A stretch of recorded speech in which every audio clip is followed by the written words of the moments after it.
There have been man-made canals in Britain for centuries, but canal building only took off after 1776, when the Bridgewater Canal in the northwest of England demonstrated their potential. Canals reached London rather late. It was not until 1801 that the Grand Junction Canal, much later a part of the famous Grand Union Canal, opened a branch to Paddington. It brought Birmingham and the north of England rather closer by water to a large part of London. Canal boats were at first crewed by land-based men, but as the railways began to compete with water transport in the 1830s and 1840s, costs had to be reduced, and the family-operated boats took over much of the long-distance trade. Families lived in extremely cramped conditions and had no other home. By today's standards, the living conditions were appalling, but the largely outdoor life was less unhealthy than that of the 19th century urban poor living in crowded slums. One of the most surprising cargoes on the London canals was natural ice, imported from the cold mountains of Norway. Ice was imported in large quantities from the mid-19th century until the early 1900s.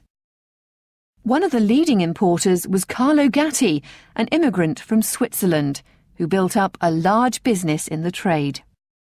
Gatti built 2 huge ice wells beside Battlebridge Basin on the Regent's Canal near King's Cross, and a large warehouse above ground to cover them, and it's thought stack even more ice above ground.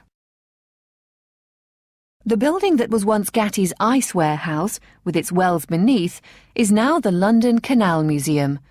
The adjoining basin is now something of an urban beauty spot, hidden away from the busy district that is King's Cross today, and home to many colourful canal boats. The museum building was substantially rebuilt after ice imports ceased in 1905 as a stables for the ice cart horses that now delivered man-made ice made possible by the march of technology. The fine Victorian roof and the colourful exhibits combine to make a place of great charm and character. The museum tells the story of the London canals and the people who worked on them. Visitors can go inside a canal boat cabin and wonder what it must have been like to bring up a string of children in a tiny cabin. They can also peer down into the huge partly excavated ice well and see an exhibition about the forgotten trade that kept Victorian London cool, and that is now hardly remembered but for the heritage preserved in this unique museum.